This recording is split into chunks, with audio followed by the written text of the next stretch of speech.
আমি ঘুমের মধ্যে আজে বাজে স্বপ্ন দেখি, আর স্বপ্নে কারোর মৃত্যু দেখলে কি খারাপ কিছু হয়? ঘুমের মধ্যে খারাপ স্বপ্ন, এটা আমরা অনেকেই দেখি। এখন প্রথম কথা হলো, ভালো স্বপ্ন কি আর খারাপ স্বপ্ন কি, এটা সংজ্ঞাটা কি, কোনটা ভালো কোনটা খারাপ বুঝবো কিভাবে? উত্তর হলো, কিছু স্বপ্ন আছে যে স্বপ্নগুলো দেখার পর আমাদের মন প্রফুল্ল হয়ে যায়, মন প্রশান্ত হয়, ভালো লাগা কাজ করে, এগুলোকে আমরা ভালো স্বপ্ন ধরতে পারি।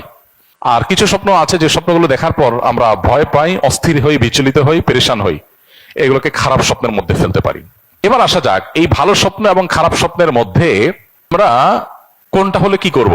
উত্তর হলো, স্বপ্নের ব্যাপারে যদি আমি ভালো কিছু দেখে থাকি তাহলে সেটা গণহারে সাধারণত বলে বেড়ানো উচিত না, যদি সেটার সাথে জাতীয় কোনো স্বার্থ জড়িত থাকার মতো বিষয় না হয়, তাহলে সেক্ষেত্রে নিজের ব্যক্তিগত আপনার স্বপ্নের কথা বাইরে গণহারে বলা উচিত না। যারা স্বপ্নের ব্যাখ্যা জান এরকম ব্যক্তিদের কাছে শুধু পেশ করা যায়।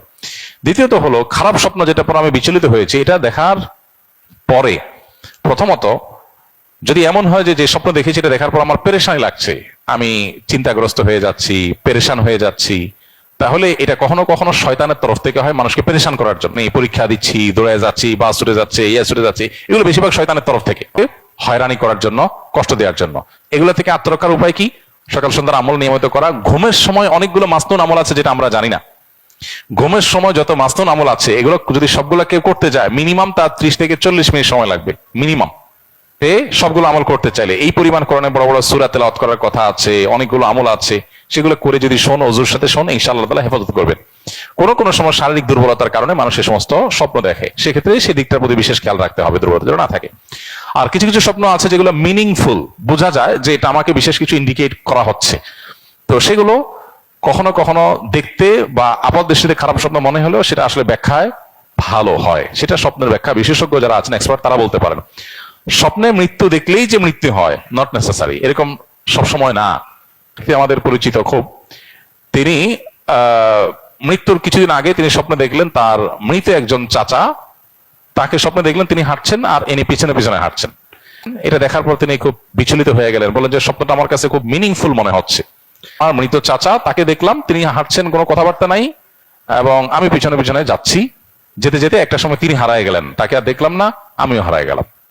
এর কিছুদিন পর দেখা গেল ওই লোকটা মারা গেছে, যিনি স্বপ্নটার কথা বলেছেন আমার কাছে, ওই লোকটা মারা গেছেন। তখন ওনার মৃত্যুর পরে বুঝে আসছে যে তিনি যে স্বপ্নটা দেখেছেন তার ব্যাখ্যা আসলে কি ছিল। তো এইভাবে অনেক স্বপ্ন আছে যে স্বপ্নগুলো মানুষকে অনেক কিছু ইন্ডিকেট করে। নবী করিম সাল্লাল্লাহু আলাইহি ওয়াসাল্লাম বলেছেন, নবুয়ত বন্ধ হয়ে গেছে, কিন্তু ইমানদারদের মুবাশশিরাত, স্বপ্নের মাধ্যমে তাদেরকে বিভিন্ন বিষয় ইঙ্গিত করা, বিশেষ করে ভালো স্বপ্ন দেখার মাধ্যমে ভালো কিছু ইঙ্গিত করা, এটা কিয়ামত পর্যন্ত থাকবে এবং এটা নবুয়তের একটা অংশ। বিদায় স্বপ্নকে একেবারে উড়াই দেওয়ার মতো বিষয় না। তবে হ্যাঁ, স্বপ্নের কিছু কিছু আছে যেগুলো শয়তান দেখা, যেগুলো পেরেশানির কারণে, শারীরিক দুর্বলতার কারণে হয়, সেটা আছে। বাট স্বপ্নের গুরুত্বপূর্ণ একটা পার্ট আছে, বেশ মিনিংফুল। আমরা আমাদের জীবন অনেক স্বপ্ন দেখেছি যেটার ব্যাখ্যা পরে আমাদের বুঝে আসছে যে হ্যাঁ, এটা তো মূলত এই জিনিসটা। তো এই জন্য স্বপ্ন নিয়ে আমাদের জানাশোনা বাড়ানো দরকার। দুর্ভাগ্যজনক বাস্তবতা হলো, আমাদের সমাজে আজকাল স্বপ্নের ব্যাখ্যা বিশেষজ্ঞ মানুষ পাওয়া যায় না, হারায় গেছে একেবারে। এক্সপার্ট মানুষ এরকম একটা নাই। আলেমদের মধ্যেও ওরকম আলেম পাওয়া যায় না সচরাচর, যারা স্বপ্নের ব্যাখ্যা ভালো করে বুঝেন। এটা মুসলমানদের একটা বড় সম্পদ, এই জায়গাটা একটা বড় শূন্যতা তৈরি হয়ে গেছে।